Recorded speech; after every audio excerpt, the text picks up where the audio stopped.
ដាក់ចូលមុនទៅចាបងប្អូនគឺថាត្រីសាច់ខ្ញុំគឺថាលាងសម្អាតហើយបងប្អូនទៅផ្សារវិញឃើញល្អពេកនេះស្មាត្រីបងប្អូនសងអូយជាតិហ្មងស្រងជួបហើយត្រីកោនឹងគឺសម្រាប់ស្រងគ្រឿងនេះសាច់ជ្រូកហើយកែបចាហ្នឹងគឺថាខ្ញុំធ្វើម្ហូបជាមួយកែបអញ្ចឹងដាក់បងប្អូនទៅបេះគ្រឿងហ្នឹងគឺខ្ញុំធ្វើឆាគ្រឿងហើយនឹងកែបបោកបងប្អូនចាបងប្អូនសម្រាប់កែបបោកខ្ញុំធ្វើដាក់ម្រះព្រៅបងប្អូនឲ្យឈ្ងុយអេះតិចល្មមឯងបងប្អូនដោយសារខ្ញុំដាក់យកក្លិនឯងបងប្អូនចានេះបងប្អូនមើលបន្លែគឺថាអត់ខ្វះអីបងប្អូនម្ទេសចឹងខ្ញុំដាក់លាយម្ទេសខ្លះបងប្អូនចាព្រោះវាហឹរតិចតិចបានឆ្ងាញ់សម្រាប់កែបបោកជាមួយក៏ឆាគ្រឿងគឺថាអត់បានគ្រឿងបងប្អូនចាចឹងគ្រឿងខ្ញុំបោកជាមួយល្មៀតមកហើយខ្ញុំគឺដាក់ខ្ទឹមរំដេងហើយជាមួយនឹងស្លឹកក្រូចសើចគឺខ្ញុំដាក់មកដាក់ជាមួយម្ទេសមកគ្រាប់បងប្អូនបងប្អូនគ្រឿងខ្ញុំរួចរាល់តែខ្ញុំទៅកាត់ឡំសិនទៅគឺបានច្រើនដែរហ្នឹងមិនយកសាច់ដាក់គ្រឿងមកកែបបោកប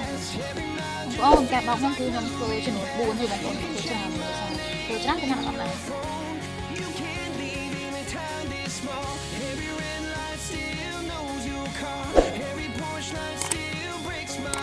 ងប្អូនគឺមកខ្ញុំភាគច្រើនគឺខ្ញុំអត់ដែរចោលចំនួន4ចាគឺមិនបានថា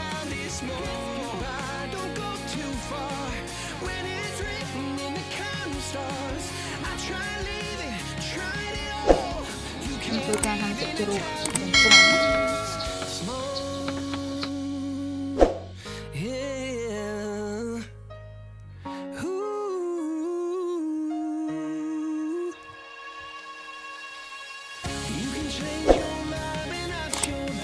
បងប្អូនគ្រឿងកែបមកបងយើងគឺរួចរាល់បងប្អូនចាគឺមានម្រះព្រៅមានស្លឹកដីបងប្អូនមានកែបទាំងឡាក់រួចរាល់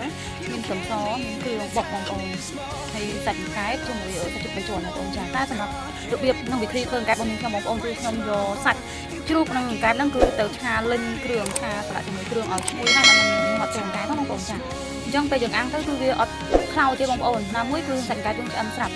អានោះរបៀបធ្វើរបស់ខ្ញុំតែបើបងមានរបៀបផ្សេងពីហ្នឹងគឺអាហ្នឹងតាមលក្ខណៈគ្រួសារបងចាយើងអាចប្រឡាក់គ្រឿងឆៅញាត់ចូលបានដែរបងប្អូនគាត់ថាអាំងទៅវាក្រឆ្អិននៅក្នុងហ្នឹងបងប្អូនចាអញ្ចឹងវិធីសាស្ត្រហ្នឹងគឺធ្វើបែបហ្នឹងអញ្ចឹង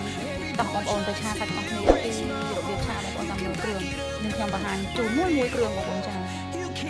ប្អូនឥឡូវយើងចាប់ដាក់ឆ្នាំងបងប្អូនដើម្បីឆារំលឹងសាច់កែបបោកយើងញាត់កែបបោកយើងធ្វើការដាក់ប្រេងឆាចូលបងប្អូនជាមួយខ្ទឹម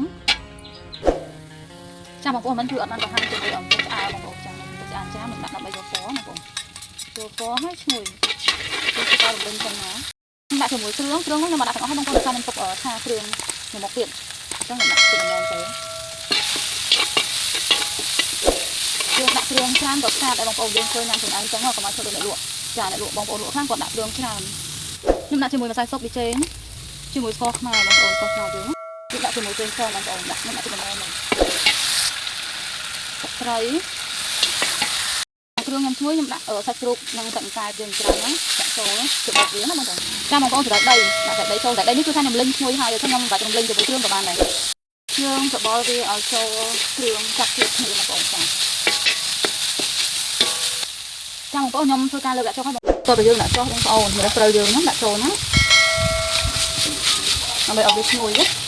មើលត្រូវសម្រាប់ដល់បងប្អូនចង់ដាក់ច្រើនជាងនឹងក៏បានដែរគាត់ថាខ្ញុំគឺខ្ញុំដាក់យកក្លិនណាបងប្អូនយកក្លិនឲ្យវាឈ្ងុយពេលយើងញាត់ក្នុងកែបបោកយើងណាចាបងប្អូនកែបរបស់ខ្ញុំគឺរួចរាល់ហើយបងប្អូនធ្វើការញាត់ហើយអញ្ចឹងខ្ញុំទុកវារយៈពេល10ទៅ15នាទីសិនបងប្អូនបានខ្ញុំយកទៅអាំងណាចា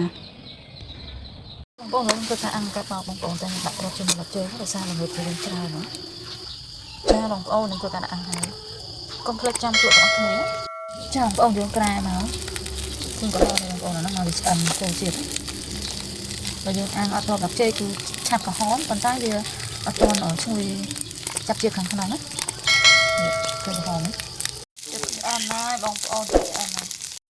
ចាបងប្អូនគឺថាកង្កែបបោកយើងឆ្អិនរួចរាល់ហើយធ្វើការភ្លក់ទាំងអស់គ្នាមើលតែសម្រស់ក៏ដឹងតែជាតិហើយបងប្អូនហើយកែបបោកបាទអរគុណពុកម៉ែបងប្អូនដែលបានទស្សនាអំពីរបៀបការធ្វើកែបបោករហូតមកដល់ការហូបការភ្លក់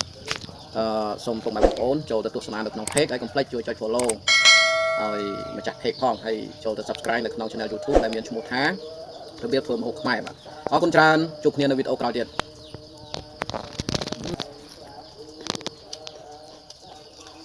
nhiều hộp rồi ăn cho dừng tôm nhân tử đã trôn một tử. Thôi được.